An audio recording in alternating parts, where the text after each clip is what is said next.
السلام علیکم ویورز، کیسے ہیں آپ سب؟ امید کرتی ہوں خیریت سے ہوں گے۔ تو میں حاضر ہوئی ہوں ناول کیمسٹری عشق کی ایپیسوڈ 14 لے کر۔ تو آئیے چلتے ہیں قسط کی جانب۔ بے وقوف عورت، کون مردوں کو اتنے مہنگے مہنگے تحفے دیتا ہے؟ میں تو کبھی نہ دوں۔ وہ زیر لب کڑکڑا ہی رہا تھا جب مائدہ کو محسوس ہوا کہ وہ کچھ بول رہا ہے، اور وہ تیزی سے کڑے تیور میں پوچھنے لگی، کچھ کہہ رہے ہو تم؟ نہیں، بس شرٹ کچھ زیادہ ہی مہنگی ہے نا، اس لیے میں ایڈجسٹ نہیں کر پا رہا اس میں۔ کیا وہ خود بھی جانتا تھا کتنا جیلس ساؤنڈ ہو رہا تھا وہ؟ اگر سندس وہاں ہوتی نا تو 1 منٹ میں پکڑ لیتی۔ کیا وہ طنز کر رہا تھا اسے؟ ایسا تو ہے نہیں کہ مائدہ نے شہزاد کا لائف سٹائل نہیں دیکھ رکھا؟ اس برانڈ کی شرٹ تو اس کے روزمرہ میں پہننے کی شرٹ ہے، تو پھر وہ کیوں بار بار اسے مہنگی کا ٹیگ لگا رہا تھا؟ یقیناً طنز ہی کر رہا ہوگا۔ مائدہ نے فوراً ہی کھا جانے والی نگاہ سے آئینے کے عکس میں اسے گھورا۔ اتار دو اگر تمہیں اتنے ہی مسئلے ہو رہے ہیں اس سے تو۔ وہ جذبز ہو کر بولی۔ ایک تو وہ اس کی مدد کر رہی ہے، تو بجائے سامنے سے شکریہ کہنے کے الٹا اسے طنز مار رہا ہے۔ اس کے تو تب چڑھنی ہی تھی۔ اگر عام دن ہوتے اور شہزاد اس کا اتنا میٹر گھماتا تو یقیناً وہ اسے اب تک گھر سے باہر نکال کر پھینک چکی ہوتی، مگر آج معاملات تھوڑے الگ تھے۔ آج وہ تھوڑی ڈری ہوئی تھی۔ یہی وجہ تھی کہ اتنا غصہ ہونے کے باوجود وہ پھر بھی کمرے سے باہر نہ گئی۔ مٹھیاں بھینجے منہ موڑ کر بیٹھ گئی تھی وہ۔ مجھے بھوک لگ رہی ہے، کچھ کھانے کو ہے گھر میں؟ مائدہ نے پیچھے سے اسے کہتے سنا تھا۔ میں کچھ پوچھ رہا ہوں مائدہ۔ کمرے میں اتنی خاموشی تھی کہ سوئی کی ٹک ٹک بھی سنائی دے۔ ایسے میں اس لڑکی کے کانوں تک اس کی آواز نہیں پہنچی۔ یہ کیسے ممکن تھا؟ یقیناً وہ دانستہ طور پر جواب نہیں دے رہی تھی۔ وہ پہلے ہی جلا ہوا تھا۔ ایسے میں خود کو اگنور ہوتا دیکھ مزید تپا۔ دانت پیستے ہوئے اس نے پھر اپنی بات پر زور دیا۔ نہیں ہے۔ اسپارٹ سا رپلائی آیا تھا اس دشمن جہاں کی جانب سے۔ جس پر مقابل نے غصے سے سر جھٹکا اور اپنا سیل پینٹ کی پاکٹ سے نکالنے لگا۔ میں باہر سے آرڈر کر رہا ہوں، کچھ کھاؤ گی؟ علم رکھتا تھا اگر ذرا بھی اکڑ لہجے میں سوال کرے گا تو مقابل صاف منع کر دے گی، اس لیے آواز کو نرم رکھا پوچھتے وقت۔ نہیں۔ وہ جو اس کے ساتھ ایک ٹیبل پر بیٹھ کر کھانا پسند نہ کرے، وہ اس کے پیسوں کا کھانا کھائے؟ مر کر بھی نہیں۔ اوکے، ایز یو وش، لاپرواہی سے کہتے اس نے کندھے جھٹکے اور باہر کی جانب چل دیا۔ وہ اکیلے نہیں رہنا چاہتی تھی، اس لیے تیزی سے اٹھ کر اس کے پیچھے چل دی۔ شہزاد صوفے پر جا کر بیٹھا تو وہ بھی ذرا سے فاصلے پر بیٹھ گئی۔ وہ اپنے موبائل میں لگا ہوا تھا، جبکہ مائدہ نے صوفے کے اوپری حصے سے سر ٹکا کر آنکھیں موند لی تھیں۔ اس حسین نوجوان نے آرڈر کرنے کے بعد جب یوں ہی نظر اٹھا کر اس کی جانب دیکھا تو وہ سوتی ہوئی نظر آئی۔ پتہ نہیں کیوں اس کا دل نہیں کیا پھر اس دشمن جاں سے اپنی نظر ہٹانے کا۔ اس نے بھی پرسکون انداز میں سر صوفے سے ٹکا لیا اور اسے فرصت سے تکنے لگا۔ نہیں علم وہ خوبصورت تھی یا اس کی آنکھوں کو لگنے لگی تھی۔ پلک تک نہیں جھپکا رہا تھا وہ بندہ، یوں تک رہا تھا۔ وہ شاید گہری نیند میں چلی گئی تھی، اس لیے اس کا سر آہستہ آہستہ صوفے سے نیچے کی جانب ڈھلکنے لگا۔ ابھی اس کا سر نیچے کی جانب آتا، اس سے پہلے ہی شہزاد برق کی پھرتی سے اس کے قریب آ بیٹھا۔ اتنا قریب کہ اس دشمن جہاں کا سر ڈھلک کر اسی کے کندھے پہ آ ٹھہرا۔ مزید نیچے نہ ڈھل کے اس کا چہرہ، اس لیے اپنا ہاتھ بڑی نرمی سے رکھ لیا تھا اس کے رخسار پر۔ مائدہ کی گرم سانسیں اب اس کی گردن کو جھلساتی معلوم ہوئیں۔ وہ بڑے نزدیک سے اب اس کا چہرہ دیکھ رہا تھا۔ اس لڑکی کی سانسوں کی مہک جیسے کوئی سحر باندھ رہی ہو اس کے ارد گرد۔ اسے اپنی سانسیں گہری ہوتی محسوس ہونے لگی، ساتھ ہی گرمی کا احساس تیزی سے بڑھنے لگا۔ الٹا ہاتھ جسے وہ چہرہ روکے ہوئے تھا بے اختیاری طور پر اسی سے مائدہ کے چہرے پر آتے بالوں کو کان کے پیچھے کیا، جبکہ سیدھے ہاتھ کی 2 انگلیوں کی پشت سے اس کے رخسار کو مس کرتے ہوئے عجیب سا سرور اور لطف محسوس کرنے لگا تھا وہ۔ اور وہ یہ عمل کتنی دیر تک کرتا رہا کوئی خبر نہیں۔ حتیٰ کہ اس نے اپنے دل کو بے ایمان ہوتے محسوس کیا۔ اس کے گال پر جھک کر ایک کس خاموشی سے چرا لی تھی اس نے۔ ابھی وہ اپنی ہی دنیا میں مگن تھا جب دروازے کی بیل رنگ ہوئی۔ دنیا میں شاید ہی کوئی چیز اسے اتنی زہر لگی ہو جتنی وہ بیل کی رنگ لگی تھی اس وقت۔ بیل بج رہی ہے، ضرور سندس اور امی آئے ہوں گے۔ بیل بجتے ہی مائدہ کی آنکھ کھل گئی تھی، جبکہ شہزاد نے نہایت جھنجھلائے ہوئے انداز میں دروازے کی جانب دیکھا تھا۔ میں دیکھتا ہوں، وہ اٹھ کر کہتا دروازے کی جانب بڑھا۔ یہ اتنا عجیب ری ایکشن کیوں دے رہی ہے مجھے دیکھ کر؟ اس کے دروازہ کھولتے ہی سندس کی پہلی نگاہ اس نوجوان کے چہرے پر گئی، اور پھر شہزاد نے دیکھا کہ اس نے اپنے ہونٹوں کو بڑے شرارتی انداز میں گول کیا ہے۔ کیونکہ اس کے ساتھ ہی مریم بیگم کھڑی تھی اس لیے اس نے کچھ کہا نہیں، مگر شہزاد نے محسوس کر لیا تھا کہ شاید اس کے چہرے پر کچھ لگا ہوا ہے۔ میں تو منع کر رہی تھی آنٹی کو کہ نہیں جاتے واپس، ان کو چھوڑ دیتے ہیں اکیلے، مگر قسم سے آنٹی مانی ہی نہیں۔ سندس آتے ہی مائدہ کے گلے لگ کر اس کے کان میں منہ بسور کر سرگوشی کرنے لگی۔ اس کا لہجہ معذرتی تھا، جیسے وہ پچھتا رہی ہو کہ وہ اپنی دوست کو ٹھیک طرح موقع فراہم نہیں کر سکی۔ جبکہ دوسری جانب مائدہ الجھ کر اسے دیکھنے لگی۔ شٹ! وہ پہلے بھی آئینے کے سامنے کھڑا ہوا تھا۔ اس نے شرٹ پہنی تھی باقاعدہ، لیکن اس نے غور نہیں کیا کہ اس کے ہونٹوں پر مائدہ کی لپسٹک کا ہلکا سا پنک رنگ آ گیا ہے، اور یقیناً سندس کی تیز آنکھوں نے یہ رنگ دیکھ لیا تھا۔ اگلے ہی پل اس نے تیزی سے ٹیشو باکس سے ٹیشو نکال کر اپنے ہونٹوں پر رگڑا۔ اسے علم تھا اب سندس اسے خوب چھیڑے گی۔ کچھ دیر بعد شہزاد جب کمرے سے باہر آیا تو مائدہ اسے سندس اور اپنی والدہ کو باتھ روم والا واقعہ بتاتی ہوئی نظر آئی۔ وہ جیسے جیسے بتاتی جا رہی تھی ویسے ویسے سب کے رونگٹے کھڑے ہوتے جا رہے تھے۔ میں تمہیں اب یہاں اکیلے نہیں رہنے دے سکتی مائدہ، مگر میری بے بسی تو دیکھو، میں تمہیں اپنے ساتھ گھر بھی نہیں لے جا سکتی۔ مریم بیگم روتے ہوئے بے بسی سے بولی۔ تو یہ سن وہ شہزاد ہی تھا جو شرمندگی کی انتہا گہرائیوں میں اترا۔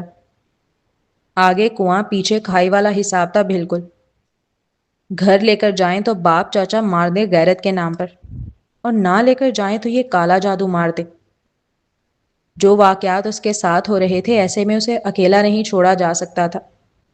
یقیناً وہ مری ہوئی ملے گی کسی دن، اور کسی کو پتہ بھی نہیں چلے گا وہ مری کیسے۔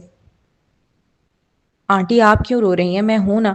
ویسے تو مجھے کل ایک ضروری ڈیل کے لیے باہر جانا تھا، لیکن مائدہ سے بڑھ کر کچھ نہیں ہے میرے لیے۔ اپنی دوست کو اس حالت میں چھوڑ کر تھوڑی جا سکتی ہوں، اس لیے میں رہ لوں گی اس کے ساتھ، آپ فکر نہ کریں۔ سندس فوراً ہی آگے آ گئی تھی دوستی کا فرض نبھانے کے لیے۔ لیکن کیا شہزاد نہیں جانتا یہ پروجیکٹ کتنا ضروری تھا ان لوگوں کے لیے، اور سندس نے کتنی محنت کی ہے اس پر۔ وہ کتنا بھی جھٹلا لے، جتنا بھی بھاگ لے، لیکن اس کا دل جانتا تھا کہ مائدہ اس کی ذمہ داری ہے، نہ کہ سندس کی۔ پھر آج جو مائدہ کے ساتھ ہوا، اس کے بعد اسے نہیں لگتا ایک لڑکی مائدہ کی حفاظت کے لیے کافی ہے۔ اسے زیادہ لوگ چاہیے اپنے ارد گرد جو اسے منٹ منٹ پر چیک کریں۔ میں لے جاؤں گا مائدہ کو اپنے ساتھ۔ بس شہزاد کا اعلانیہ کہنا تھا کہ مائدہ، اس کی والدہ اور سندس تینوں ہی حیرت اور بے یقینی سے اس کا چہرہ تکنے لگے۔ سچ یہی تھا کہ سندس ہو، مائدہ ہو یا مریم بیگم، تینوں کو ہی اس لڑکے سے 1% کی بھی امید نہیں تھی۔ نہیں، بہت شکریہ آپ کا۔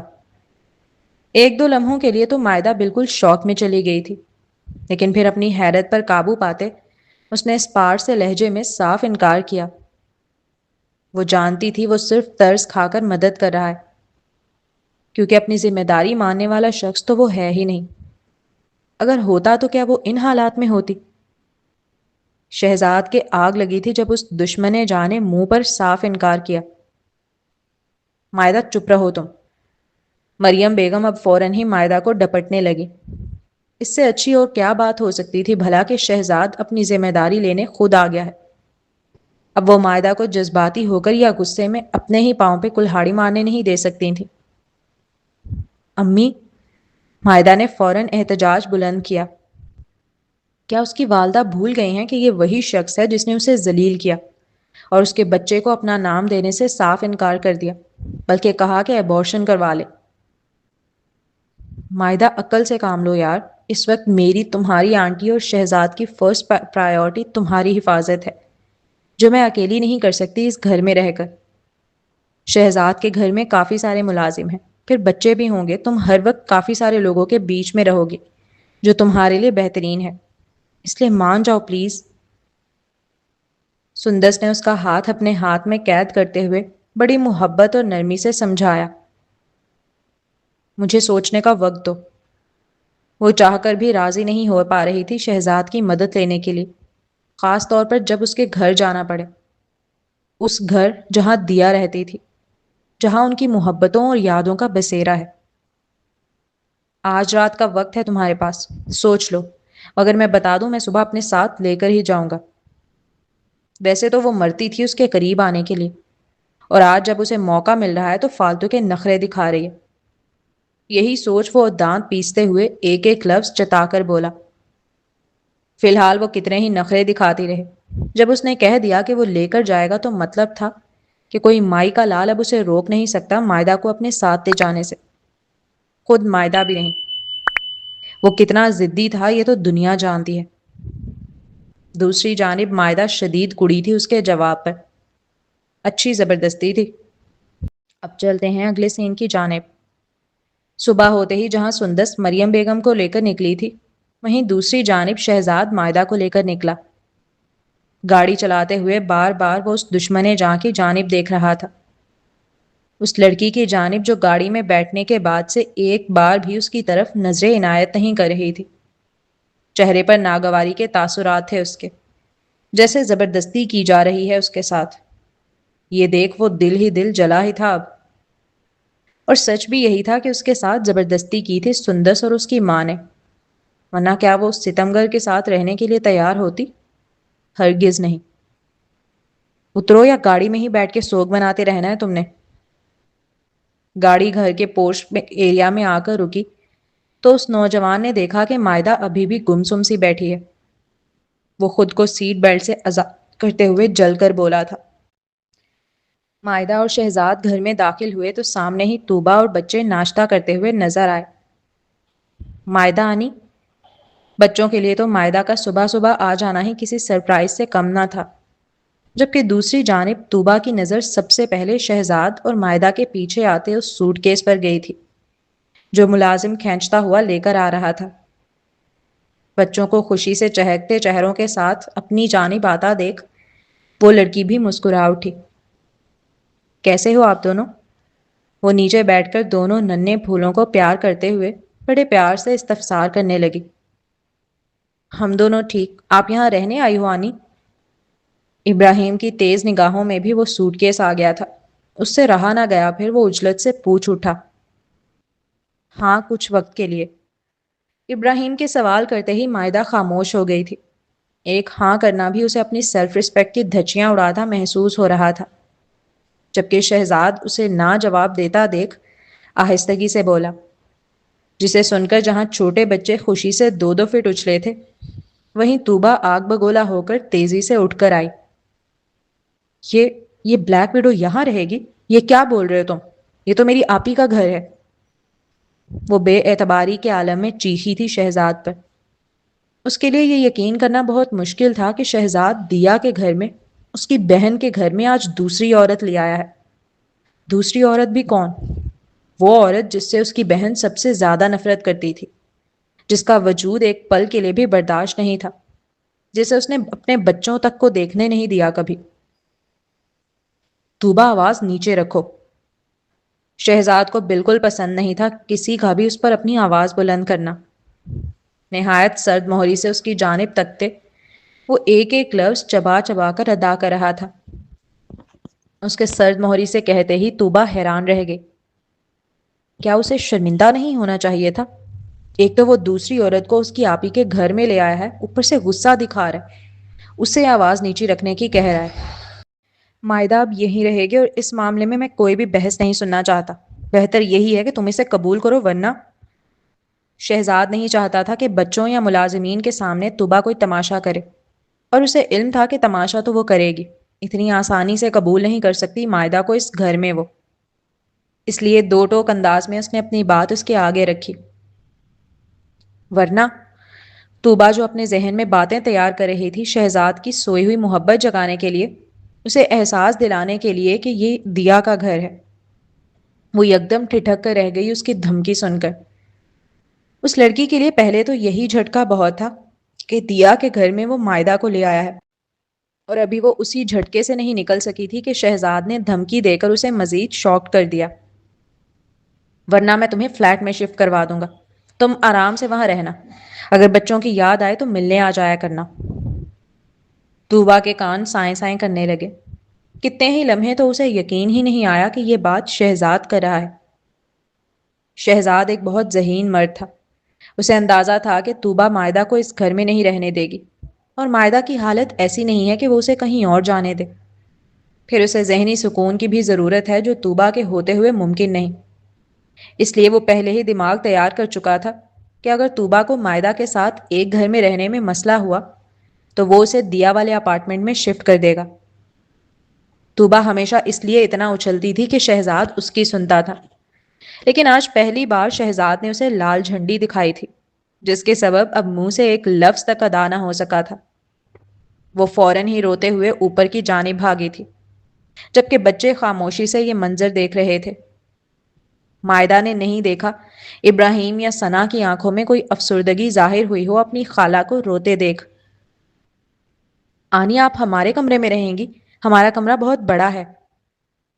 بچوں کے چہرے پر جب تک طوبا تھی ایک ڈر کا تاثر تھا کہ کہیں وہ لڑ کر مائدہ کو بھگا نہ دے.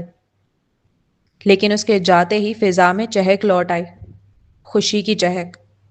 اور اب ثنا بڑے پیار سے مائدہ سے استفسار کر رہی تھی. نہیں، میں آپ کی آنی کو آپ کے برابر والا کمرہ دے دوں گا، ان کی طبیعت خراب ہے، انہیں آرام کی ضرورت ہے، آپ لوگ انہیں زیادہ پریشان مت کرنا. مگر ہمارا برابر والا کمرہ تو... ابراہیم اپنے باپ کی بات سنتے ہی ابھی کچھ بولنے ہی لگا تھا کہ شہزاد نے اسے آنکھوں ہی آنکھوں میں کچھ کہا، جس پر وہ مسکرا کر اپنی بات بدلتے ہوئے بولا، ہاں برابر والا کمرہ بیسٹ ہے آپ کے لیے آنی، چلے میں آپ کو لے کر چلتا ہوں. مائدہ نے محسوس کر لیا تھا کہ ابراہیم اپنی بات بدل گیا ہے شہزاد کی آنکھیں دیکھ کر. پتا ہے یہ گھر کا سب سے خوبصورت اور بڑا کمرہ ہے، آپ یہاں پہ آرام سے رہنا آنی. مائدہ جیسے ہی کمرے میں داخل ہوئی، کمرے کی وسعت اور خوبصورتی دیکھ کر شاکڈ ہوئی، اور ابھی وہ اسی شوق میں تھی کہ جب اس نے ابراہیم کو کہتے سنا. اسے لگا تھا شہزاد اسے گیسٹ روم دے گا رہنے کے لیے. سچ یہی تھا کہ اس جیسے اکھڑ سے اتنی اچھی مہمان نوازی کی توقع نہیں تھی اسے. ابراہیم کی بات سن کر مائدہ نے گمان کیا کہ وہ اسے خوش کرنے کے لیے ایسا بول رہا ہے، کیونکہ گھر کا سب سے بڑا کمرہ کبھی مہمانوں کو نہیں دیا جاتا، وہ تو گھر کے مالکن اور مالک کا ہوتا ہے. آنی آپ کو کیا ہوا ہے؟ اگر بخار، نزلہ یا کھانسی ہے تو فکر نہ کریں، پاپا نا فیملی ڈاکٹر کو بلا لیں گے، وہ ڈاکٹر نا انجیکشن بھی نہیں لگاتے اور دوائی بھی کم کڑوی دیتے ہیں، پھر آپ ٹھیک ہو جائیں گی جلدی. ثنا اپنی معصومیت میں بولی تو اسے پیار ہی آیا تھا، پر ساتھ ہی آنکھوں میں آنسو بھی آنے لگے کہ کاش واقعی ایسی بیماری ہوتی جو اسے جو ڈاکٹر ٹھیک کر سکتا. اسے کہیں نہ کہیں ڈر لگنے لگا تھا اب کہ جو حادثات اس کے ساتھ ہو رہے ہیں ان کے سبب کہیں لوگ اسے پاگل نہ سمجھنے لگیں. ابھی تو اس کی والدہ، سندس، شہزاد تینوں یقین کر رہے ہیں جو وہ بول رہی ہے، لیکن اگر بعد میں یقین کرنا چھوڑ دیا تو، اسے پاگل قرار دے دیا گیا تو، وہی جانتی ہے کتنے خوف لیے ہوئے تھا اس کا دل. بتائیں نا آنی، کیا ہوا ہے آپ کو؟ ابراہیم بھی اب اپنی چھوٹی سی پیشانی پر شکن لیے فکر مندی سے استفسار کر رہا تھا. میرے سر میں درد رہ رہا ہے. او، ابراہیم ہونٹوں کو گول کرتے ہوئے گہری سوچ میں بولا. کوئی بات نہیں، آپ ریسٹ کریں، ہم آپ کو بالکل پریشان نہیں کریں گے آنی، ہم اچھے بچے ہیں، بس آپ یہاں آرام سے رہیں. ثنا تیزی سے گویا ہوئی. آخری جملے میں آرام کے لفظ کو اس نے خاصا کھینچا تھا. عجیب بات تھی، جہاں بچوں کو 100% مائدہ کے آنے کی خوشی تھی، وہیں اپنی خالہ کے رونے یا جانے کا 20% غم بھی نہ تھا. آپ لوگ مجھے ویسے بھی پریشان نہیں کرتے، بلکہ مجھے محسوس ہوتا ہے آپ لوگ میرے دل کو سکون دیتے ہو. مجھے اپنے اپنے سے لگتے ہو۔ وہ ثنا کے مقابل جھک کر اس کی ننھی آنکھوں میں جھانکتے ہوئے بڑے پیار سے بولی۔ ساتھ ہی اگلے ہی پل اس نے ثنا کو گود میں اٹھا لیا تھا۔ ارے یہ کیا کر رہی ہو؟ ثنا کو نیچے اتارو، بھول گئی ہو کیا پریگننٹ ہو تم؟ ابھی اس نے ثنا کو گود میں لے کر اس کے رخسار پر کس کی ہی تھی کہ شہزاد کمرے میں داخل ہوا، اور اگلے ہی پل اس کی پینک بھری فکر مند آواز گونجی۔ بجائے ثنا کو نیچے اتارنے کے الٹا وہ اسے شاکڈ ہو کر تکنے لگی، چونکہ وہ فکر کر رہا تھا، اور وہ ستمگر کب اس کی فکر کرتا تھا؟ کیا یہ وہ شخص نہیں تھا جس نے اسے ابارشن کرانے کا کہا تھا؟ اسے نہ اتارتا دیکھ وہ تیزی سے آگے آیا اور ثنا کو اپنی گود میں لیا۔ کیا میں نے آنی کو تکلیف پہنچائی ہے پاپا؟ ثنا فوراً ڈر کر پوچھ اٹھی۔ نہیں نہیں، ایسی کوئی بات نہیں ہے، میں ٹھیک ہوں بالکل، مائدہ ثنا کے گال کو سہلاتے ہوئے بولی، کیونکہ وہ دیکھ سکتی تھی کہ شہزاد کے پینک کرنے کی وجہ سے ثنا سہم گئی ہے۔ تم نے بچی کو ڈرا دیا۔ اب وہ شہزاد کی جانب دیکھ کر برہمی سے بولی۔ تو تم خیال رکھو نا، مقابل پلٹ کر تیزی سے جواب دے ہوا۔ شہزاد کو واقعی بہت غصہ تھا، چونکہ مائدہ کی طبیعت پہلے ہی ٹھیک نہیں چل رہی تھی، اوپر سے وہ کمزور بہت ہی، ایک پریگننٹ عورت کا جتنا وزن ہونا چاہیے اس کا بالکل بھی نہیں تھا۔ ایسے میں اگر وہ ثنا جیسی اچھی صحت والی بچی کو گود میں لے گی تو اس کا کیا بنے گا؟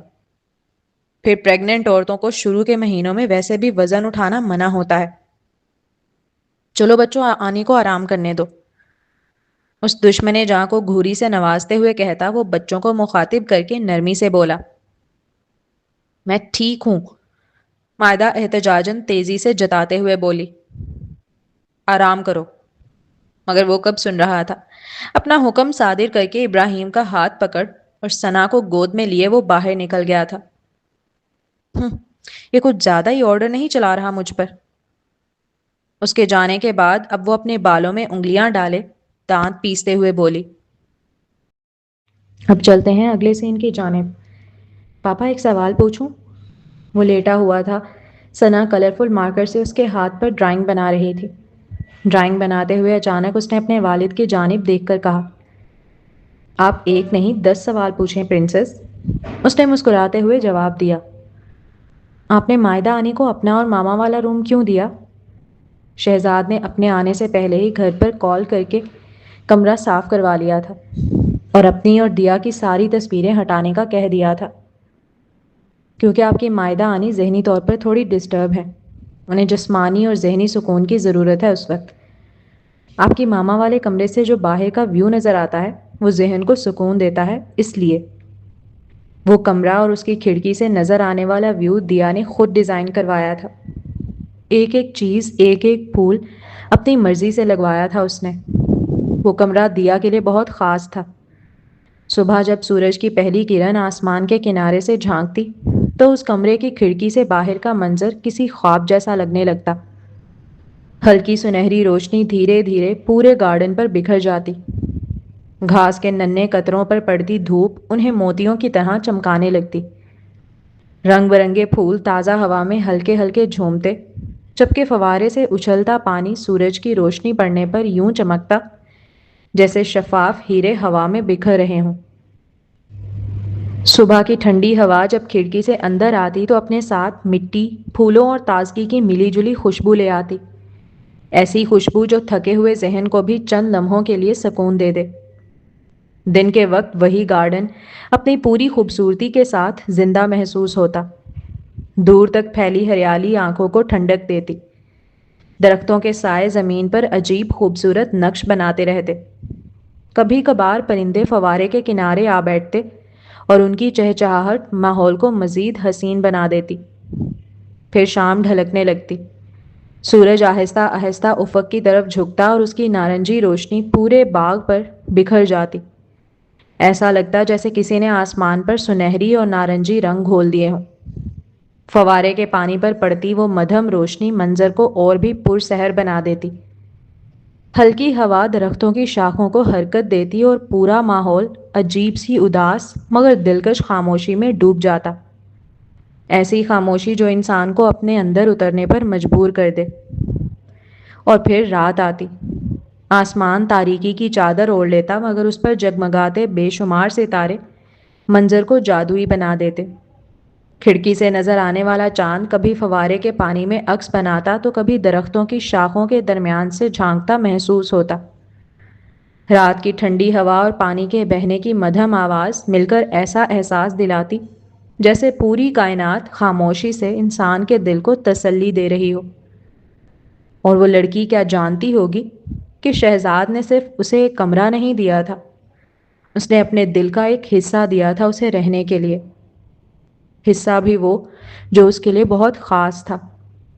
جاری ہے۔ تو جی جناب، یہ تھی آج کے ایپیسوڈ۔ اب چلتے ہیں ریویو کی جانب۔ تو فائنلی شہزاد صاحب جو ہیں وہ مائدہ کو اپنے گھر لے ہی آئے، چاہے وجہ جو بھی رہی ہو، ایک سٹیپ فارورڈ ہوا ہے۔